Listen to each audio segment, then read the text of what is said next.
Hello नमस्कार, जय हिंद साथियों, स्वागत करता हूँ आपका एडुकेशन से इस ऑनलाइन प्लेटफ़ॉर्म में।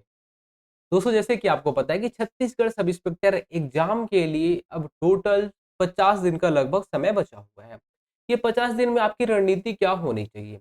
अगर आप बात करें कि हमने जब एग्ज़ाम दिलाया था उस टाइम पे हमारी रणनीति क्या थी? जब हमारे पास कुछ टाइम बचा हुआ था। हमारे पास तो लगभग 1 महीने का टाइम दिया गया था। हम लोग को एकदम एग्ज़ाम जो मेंस के लिए टोटल 15 दिन का टाइम दिया गया था। ठीक है? और प्री के लिए लगभग 1 महीने का टाइम दिया गया था। तो देखिए, अब आपके पास में अभी 50 दिन है, 50 दिन में आपको करना क्या चाहिए, उस पे हम यहाँ पे बात करने वाले हैं, क्या आपकी रणनीति होनी चाहिए, ठीक है? तो चलिए, यहाँ पे हम अपने बारे में बताएँगे कि आखिर हमने कैसे तैयारी किए थे और आपको बताएँगे कि आखिर आप क्या कर सकते हैं। देखिए, जो 50 दिन है, ये आपको पता है कि 50 दिन में आप क्या कर सकते हैं, सब चीज़ पढ़ सकते हैं क्या? तो आप बोलेंगे, बिल्कुल भी नहीं। मैं पूरा का पूरा सिलेबस कंप्लीट नहीं कर सकता, अगर आप अभी से तैयारी शुरू करेंगे तो। हाँ, अगर आपने पहले जो चीज़ें पढ़ी, अब यहाँ पे मैक्सिमम ऐसे लोग हैं जो कि पहले से तैयारी करते हुए आ रहे हैं। पहले आपने जो भी नोट्स बनाए हैं, वही नोट्स को अब आप रिवाइज़ करिए और इसके अलावा आप अलग से कुछ मत उठाइए, ठीक है? और अगर आप अलग से कुछ चीज़ें अगर मान लीजिए आप क्लास लेते हैं अलग से, आप बोलेंगे मैं तो पढ़ाई करूँगा पूरा का पूरा क्लास लेके अब 1 महीने में, 2 महीने में, तो देखिए बहुत मुश्किल है अब, ठीक है? तो इसलिए आपने जो नोट्स बनाया है, जो आपने अभी तक पढ़ा है, जिस भी बुक से पढ़ा है, आप उतना ही करिए, उतना सफिशिएंट है, पहली चीज़। दूसरी चीज़ आपको ये याद रखना है जब भी आप तैयारी करते हैं, तो आपको पता है कि हमारा सिलेबस क्या है। सिलेबस में अगर आप देखेंगे तो 60 नंबर तो जीके से आने वाला है, ठीक है? जीके वाले सेक्शन से 60 क्वेश्चन आने वाले हैं, ठीक है? 60 क्वेश्चन, है ना? और जो 40 क्वेश्चन है, ये 40 क्वेश्चन में आपके लैंग्वेज है और प्लस मैथ, रीज़निंग हो गया। मैथ और रीज़निंग हो गया।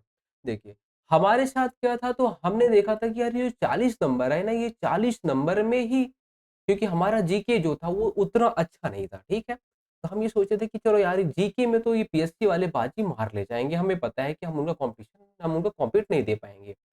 तो हमने बोला जो 40 क्वेश्चन है, ये 40 क्वेश्चन में मैं बहुत अच्छा कर दूँगा, अच्छा कमांड बनाऊँगा, ठीक है? ये हमारी स्ट्रेटजी थी उस टाइम की, ठीक है? क्योंकि देखिए जीके को कवर करना कहीं न कहीं बहुत मुश्किल होता है कम टाइम में, ठीक है? तो अगर मान लीजिए यहाँ पे मैंने ऐसे क्यों किया था, क्योंकि देखिए मुझे लगा कि यार मेरा मैथ ठीक है, मेरा रीज़निंग ठीक है, इसलिए मैं इस पे कमांड बनाया। अगर आपका जीके अच्छा है तो आप जीके में अभी आप कमांड बनाइए, ठीक है? आप ये 60 क्वेश्चन को बहुत अच्छा रखिए। मतलब 60 में अगर आपके किसी भी कंडीशन में अगर आपके 50 से 52 क्वेश्चन सही हो गए, ऐसा कुछ कमांड बनाइए। चलिए 60 में 60 तो नहीं, लेकिन अगर अगर आपके 50 भी सही हो गए मतलब बहुत बड़ी बात है, ठीक है? 50 से 52 के आस-पास आप टारगेट रखिए, ठीक है? अगर आपका जीके बहुत अच्छा है तो। ये कर लिए, उसके बाद ये जो लैंग्वेज वाला सेक्शन है, लैंग्वेज में आपको पता है कि हिंदी आने वाला है 10 क्वेश्चन, है ना? इंग्लिश का 5 क्वेश्चन, कंप्यूटर का 5 क्वेश्चन आने वाला है। तो हिंदी हो गया, इंग्लिश हो गया और कंप्यूटर हो गया, ठीक है? और मैथ के 10 क्वेश्चन, इसके 10 क्वेश्चन, ये 5 और ये 10 हो गया। आपको पता है कि अगर आप हिंदी नहीं भी पढ़ेंगे, अभी से भी नहीं पढ़ेंगे, तो आप कम से कम 5 क्वेश्चन राइट वहाँ पे मार के आ जाएँगे। तो इसलिए आपको हिंदी में कमांड बनाने की ज़रूरत है। अगर आप इसमें 10 में 8 भी बना लेंगे, बहुत बड़ी बात है, ठीक है? तो आप 10 में से 8-9 क्वेश्चन के आस-पास बनाने की कोशिश करिए। इंग्लिश में देखिए, आप कुछ-कुछ इम्पोर्टेंट जो टॉपिक है उसको आप कवर कर लीजिए। अगर मान लीजिए आपकी इंग्लिश बहुत खराब है, आप कुछ भी नहीं कर सकते, तो इंग्लिश आप छोड़ भी सकते हैं। ठीक है? मैथ को आपको अच्छा करना पड़ेगा, रीज़निंग को आपको अच्छा करना पड़ेगा। अब मान लीजिए रीज़निंग रीज़ आप इसको अच्छा कर लेते हैं, 8 क्वेश्चन यहाँ बना लिए गए, इसमें 2 क्वेश्चन तो आपको तुक्का लग ही जाएगा। कंप्यूटर में अगर कुछ नहीं बना पाए तो 2 क्वेश्चन तो आप आराम से बना लोगे, और मैथ और रीज़निंग में एकदम ज़्यादा टफ क्वेश्चन नहीं पूछा जाएगा। रीज़निंग में कोई भी अगर बनाएगा तो इसमें से 10 में से 7 क्वेश्चन तो आराम से बना सकता है, ठीक है? और जो मैथ में मान लीजिए अगर बहुत टफ क्वेश्चन पूछा गया तो 5 या फिर आप 6-7 क्वेश्चन तो आप आराम से बना सकते हैं। अगर आप इतना भी बनाते हैं तो कहीं न कहीं आप 75 के आस-पास पहुँच जाएँगे, है ना? क्योंकि देखिए 50 ये हो गया और 8-7 15, 15-6 21, 21-4 25 होता है, ठीक है?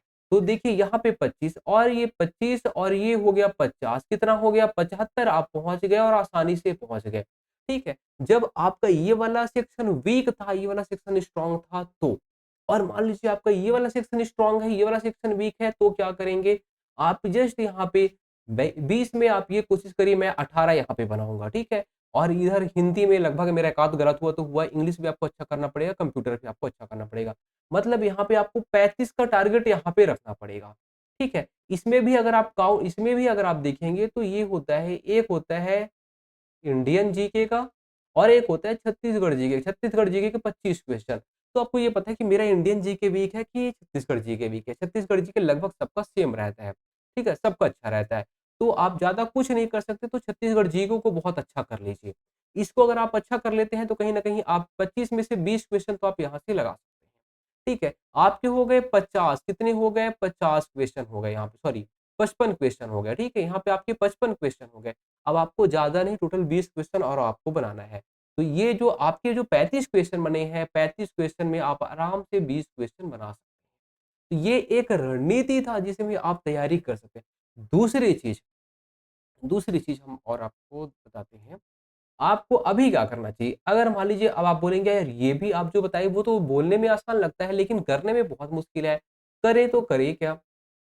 देखिए, अभी जो सीजीपीएससी एग्ज़ाम लिया है, क्या सीजीपीएससी जो एग्ज़ाम लिया है, वो सीजीपीएससी के जो प्रीवियस ईयर के एग्ज़ाम हुए हैं, प्रीवियस ईयर के जो एग्ज़ाम हुए हैं और ख़ास तौर पे आप ये मुख्य रूप से अगर आप कुछ नहीं दे सकते, तो जो लेटेस्ट जो एग्ज़ाम हुए हैं सीजीपीएससी के, वो पेपर को उठाइए और देखिए कि आखिर छत्तीसगढ़ से कहाँ से क्वेश्चन उठाया था। जैसे एडीआई का एग्ज़ाम हुआ था, अभी बाल अधीक्षक का एग्ज़ाम हुआ था, ठीक है? बाल अधीक्षक का एग्ज़ाम हुआ था, पीएससी का एग्ज़ाम हुआ, है ना? सिविल सर्विस वाला। तो ये देखिए 2-3 एग्ज़ाम ऐसे जो हुए हैं ये सबको आप देखिए और प्यून का भी आई थिंक एग्ज़ाम होने वाला है या फिर हो गया है ना? आप इसको देख लेना एक बार। ये 2-3 एग्ज़ाम अभी कुछ टाइम पहले हुए हैं, तो इनके एग्ज़ाम पेपर को उठाइए और देखिए कि आखिर कैसे पूछ रहा है, पहली चीज़।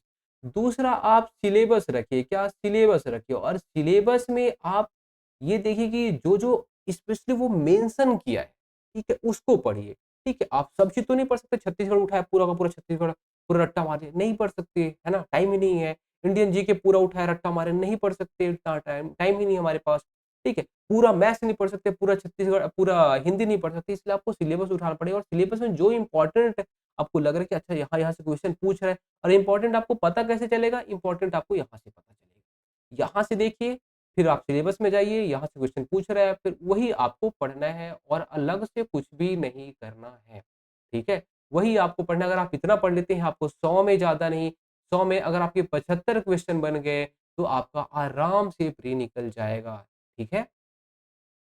दोस्तों उम्मीद करता हूँ जो हमने आपको समझाया वो सब कुछ समझ में आया होगा। धन्यवाद।